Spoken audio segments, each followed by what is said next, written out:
On essaie de détourner votre attention de la situation de plus en plus destructrice qui s'installe dans notre pays. Mais on peut dire, sans se tromper, que nous allons vers une vraie dictature. Éteignez les télés, qui mentent, et vous trompent. Ouvrez les yeux, activez votre cerveau. N'écoutez pas les sirènes politiques. Rejoignez les luttes, manifestez, agissez. Ceux qui veulent nous museler, utilisent tous les moyens de pression, pour monter la masse silencieuse désemparée, contre les résistants. C'est ainsi, qu'ils pourront imposer leurs lois, anticonstitutionnelles et dictatoriales, ne nous laissons pas faire. Les médias officiels, chaînes de télé, journaux, ne sont pas là pour vous informer, mais pour façonner votre conscient, afin qu'il n'ait aucune vision alternative à la volonté hégémonique du système capitaliste, libéral international, qui serait là pour votre bonheur. Je vous mens, je vous vole du temps, je vous empêche de parler et de penser, je vous fais rêver, je vous vends des babioles, je détourne vos yeux de ce qui est important, et même de votre vie. Je vous endors, je vous fais espérer, je vous isole, je vous berce dans l'ennui de votre quotidien. En bref, je vous permets de subir de plus en plus, et de vous enlever la volonté de changer les choses.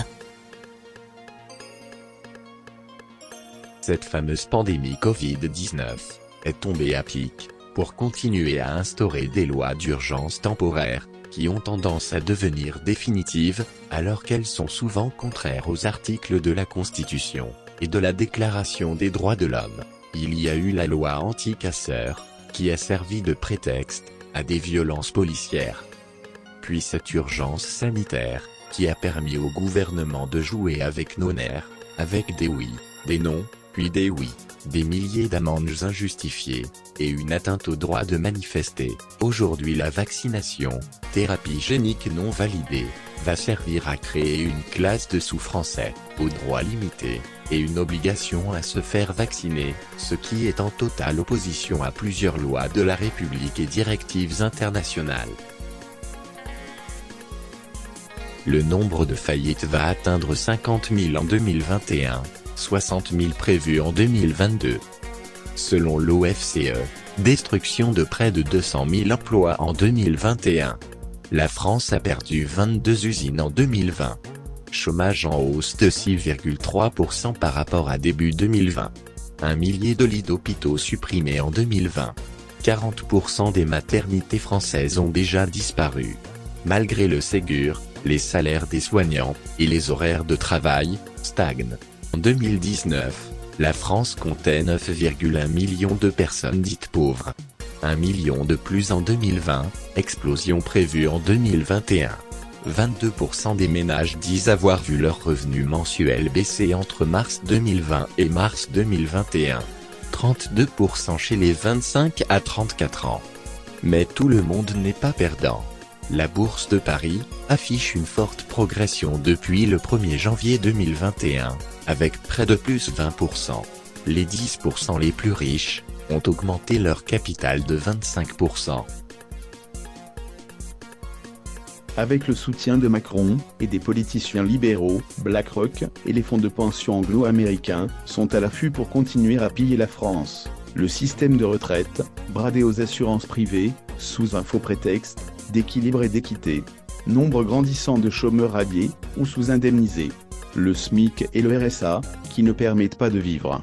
Les ménages qui s'endettent et deviennent dépendants des banques. La privatisation des services publics, SNCF, postes, hôpitaux, distribution de l'énergie. La vente des biens de l'État, aéroports, ports, barrages, forêts. L'éducation orientée, qui développe la sélection par l'argent. Disparition progressive des droits sociaux dans l'entreprise. Délocalisation massive d'industries vers des pays à faible coût salarial. Ils sont en train de nous acheter ou nous éliminer. Comment peut-on encore supporter cette situation sans réagir ? Le démantèlement de la France et la dévalorisation des Français a commencé il y a plusieurs années. L'adoption du libéralisme capitaliste par la droite conservatrice et par la social-démocratie en est la cause profonde.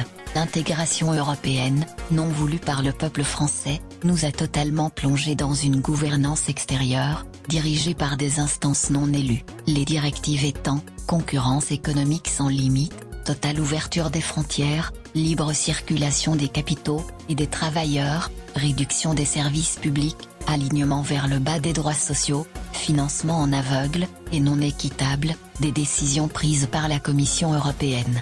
Comment sortir de ce carcan? Attendre les élections de 2022. Sortir de l'Europe, de l'euro, de l'OTAN et de tous les accords de libre-échange. Donner la parole au peuple par la voie référendaire. Se libérer du capitalisme et des institutions antidémocratiques qui lui donnent le pouvoir. Ils sont là les ringards, sur les starting blocks, quasiment tous d'accord pour poursuivre la politique du capital, mais capables de s'insulter les uns les autres, avant de rejoindre un des candidats restés en lice au deuxième tour. Dans ce contexte, il ne faut pas attendre grand-chose de cette élection. Les oligarques vont tout faire pour remplacer Macron par un candidat, ou une candidate, qui sera prêt à continuer la politique qui leur convient. Le nombre considérable de candidats va favoriser une bataille entre les deux premiers du premier tour, qui ne représenteront à peine 50% des électeurs, sans compter l'abstention. Nous nous retrouverons dans une situation identique à celle de 2017, situation insupportable pour 80% des Français. La solution serait qu'un candidat arrive à regrouper dès le premier tour la masse des abstentionnistes et quelques partis politiques désireux de changer les choses en profondeur. C'est possible, mais peu probable. Mais surtout, ne vous laissez pas influencer par les sondages, qui préparent le terrain pour arriver à imposer une élection sans véritable alternative. Il faut donc que le peuple prenne les choses en main, sinon on ne pourra plus retrouver la démocratie et la liberté dans notre pays. La Déclaration des droits de l'homme et du citoyen de 1793 énonce en son article 35 « Quand le gouvernement viole les droits du peuple, l'insurrection est, pour le peuple, et pour chaque portion du peuple, le plus sacré des droits, et le plus indispensable des devoirs. » Cet article n'est pas retenu dans les constitutions suivantes, au-delà de 1793. Et aujourd'hui toute forme d'insurrection est un délit. Pourtant le 25 août 1944, l'insurrection populaire organisée par la résistance, totalement soutenue par le peuple, permettra la libération de Paris du joug allemand. Macron et ses soutiens nationaux, inféodés à des puissances financières internationales, nous ramènent dans une situation identique à celle de 1944.